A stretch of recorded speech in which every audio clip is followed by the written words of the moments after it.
আজি যদি শিরকৰ কথা কয়, শিরক আজিকালি মানুহে বুজিয়ে নাপায় শিরক কি বস্তু। শিরক ইমান ডাঙৰ এটা বস্তু, পৃথিৱীৰ ভিতৰত যদি সবতকে ডাঙৰ পাপ যদি থাকে সেইটো হ'ল শিরক, যে আপনার 1 সেকেন্ডত ধ্বংস করে দিব পারে, আপনার জাহান্নামে বলাই দিব পারে 1 সেকেন্ডত। ইমান ভয়ঙ্কর একটা বস্তু আপনি না জানেন, শিরক সম্পর্কে না জানেন।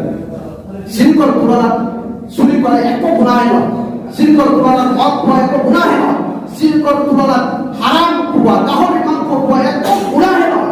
ইমান ডাঙৰ এটা গুনাহ সম্পর্কে আপনি জ্ঞাত নহয়, আপনার জ্ঞান নাই।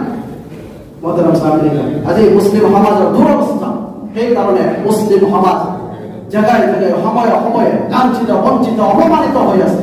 আল্লাহ রাব্বুল আলামিন আমাক কৈ দিছে, ওয়া আনতুম আ'লামুনা ইন কুনতুম মুমিনিন, যে তোমালোকে সম্মানিত হবা, তোমালোকৰ সম্মান বৃদ্ধি হ'ব ইন কুনতুম মুমিনিন, যদি তোমালোকে মুমিন হবা।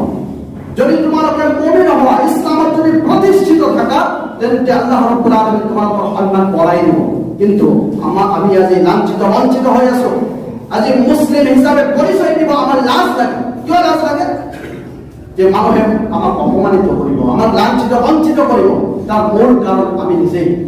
আমি ইসলামত নাই, যার কারণে আল্লাহ রাব্বুল আলামিন আমাক এড়িয়ে দিছে, আমাক লাঞ্ছিত বঞ্চিত কৰি আছে, আমাক অপমানিত কৰি আছে।